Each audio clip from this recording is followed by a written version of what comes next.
जय सिया राम। सब सुख लहे तुम्हारी सरना, तुम रक्षक काहू को डरना। हनुमान जी भक्तों को सब प्रदान कर देते हैं। कई बार ये बातें सुनने को आती है कि अलग अलग मनोकामना के लिए अलग अलग देवताओं की शरण में जाइए। धन चाहिए तो इनकी पूजा कीजिए, संतान चाहिए तो इनकी पूजा कीजिए।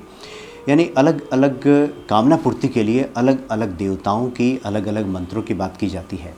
लेकिन गोस्वामी तुलसीदास जी ने लिखा है कि और मनोरथ का तात्पर्य हुआ कि जो भी मनोरथ आपका है, और मनोरथ जो कोई लावे सोई अमित जीवन फल पावे। सब हनुमान जी प्रदान कर देते हैं, सब तो सब।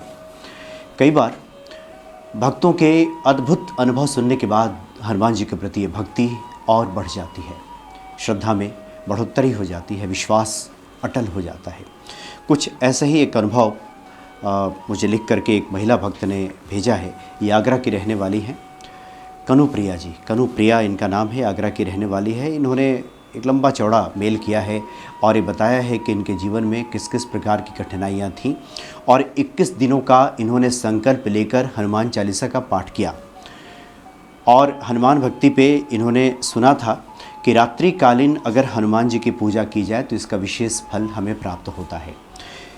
इन्होंने बहुत विस्तार से बातें लिखी, हम संक्षेप में आपको बताते हैं। इन्होंने लिखा है कि आज से 8 साल पहले इनकी शादी हुई आगरा में, और आगरा शहर के ही ये रहने वाली पहले से भी थी। आगरा में ही एक जानने वाले परिवार में इनकी शादी हुई, लेकिन 8 साल बीतने के बाद भी कोई संतान इनके घर में नहीं थी। नतीजा ये होता था कि जैसा कि आम घरों में होता है, इनको ताने सुनने को मिलते थे। बहुत सारी ऐसी वैसी बातें लोग सुना दिया करते थे। ये भी काफ़ी परेशान रहती थी।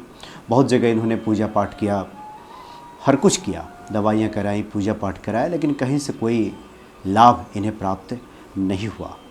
ऐसे ही परेशानी की स्थिति में एक बार इन्होंने हनुमान जी की हनुमान चालीसा की महिमा से इनका परिचय हुआ और इन्होंने ठाना कि 21 दिन का अनुष्ठान करेंगे और हनुमान जी का पाठ करेंगे, हनुमान चालीसा का। और ये भी इन्होंने सुना था कि रात्रिकालीन पूजा अगर हनुमान जी की की जाए तो उस शांति की अवस्था में, जब घर के सभी सदस्य खा पी कर सो जाते हैं, बिल्कुल शांत एक वातावरण घर का होता है। और निशा पूजा का अपना विशेष महत्व है। ये पूरी जानकारी ले करके, प्राप्त करके, इन्होंने रात्रि में 11 बजे से संकल्प लेकर के कि संतान प्राप्ति के लिए इन्होंने हनुमान जी से प्रार्थना की और 21 दिनों तक 3 पाठ हनुमान चालीसा का किया। नतीजा ये हुआ कि कुछ ही दिनों के बाद इन्हें शुभ समाचार मिला कि वो गर्भवती हैं और एक समय पाकर के उन्हें कन्या की प्राप्ति हुई, पुत्री इन्हें प्राप्त हुई। तो बहुत ही ज़्यादा इनका विश्वास हनुमान जी के प्रति बढ़ गया। एक दूसरा अनुभव इन्होंने लिख करके भेजा है कि दूसरी बार ये हुआ कि इनके पति की बहुत दिनों से इनको प्रमोशन नहीं हो रहा था, पदोन्नति नहीं हो रही थी। एक प्राइवेट बैंक में इनके पति काम करते हैं आगरा में, और इनकी प्रोन्नति नहीं हो रही थी, प्रमोशन नहीं हो रहा था। इन्होंने अपने पति से भी बातें की, लेकिन पति ने कोई विशेष ध्यान नहीं दिया। लेकिन पति की खातिर इन्होंने 21 दिन का फिर संकल्प लिया और रात्रि पूजन हनुमान जी का, हनुमान चालीसा का पाठ शुरू किया। और इसका भी शुभ परिणाम देखने को मिला कि इनके पति का प्रमोशन हो गया उनकी नौकरी में।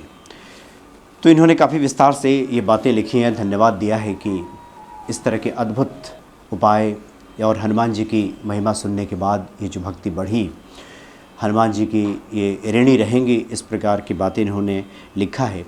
और साथ ही लिखा है कि जब इनके जीवन में 2-2 बार इस तरह से अद्भुत चमत्कारिक घटनाएं घट गईं तो ये विवश हुई कि अपना अनुभव ये भक्तों के साथ साझा करें, इसलिए इन्होंने ये मेल किया है। तो अद्भुत है हनुमान चालीसा। हनुमान चालीसा का अगर हम भावार्थ समझकर, इसका अर्थ समझकर, और सबसे बड़ी एक बात जो विशेष तौर पे होती है वो हम आपको बता रहे हैं कि जितनी बड़ी प्यास होगी, जितनी ज़्यादा तड़प होगी किसी वस्तु ही सही उसकी प्राप्ति की, और जब हनुमान जी की शरण में सब ओर से व्यक्ति जब हार कर, थक करके जाएगा, जब सब तरफ से व्यक्ति थक जाता है, हार जाता है, तब उसकी प्रार्थना एक सच्ची प्रार्थना बनती है।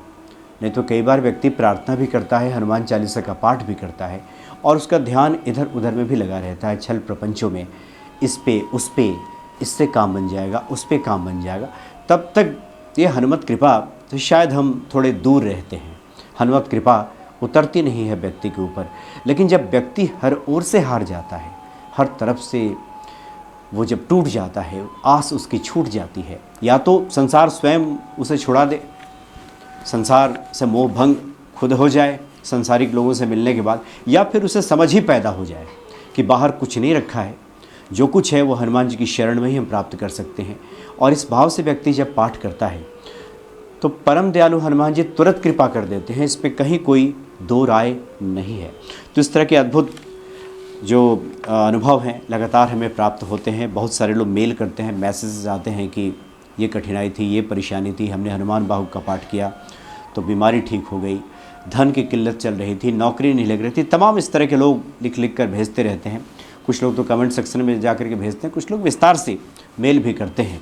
तो बड़ा अच्छा लगता है इन अनुभवों को जानने के बाद, और आनंद की अनुभूति इस बात को भी लेकर होती है कि किसी भी व्यक्ति के भीतर अगर हनुमान जी के प्रति प्रेम बढ़ जाए, इस तरह की वीडियोस देखने के बाद, इस तरह की बातों को सुनने के बाद, तो ये अहोभाग्य, और ये हनुमान जी की कृपा से ही संभव होता है। हनुमान जी को जब किसी पे कृपा करनी होती है, किसी का कार्य सिद्ध करना होता है, तो कई तरह के वो निमित्त एक आयोजन तैयार कर देते हैं, कारण बना देते हैं, और व्यक्ति हनुमत कृपा से धन्य हो उठता है।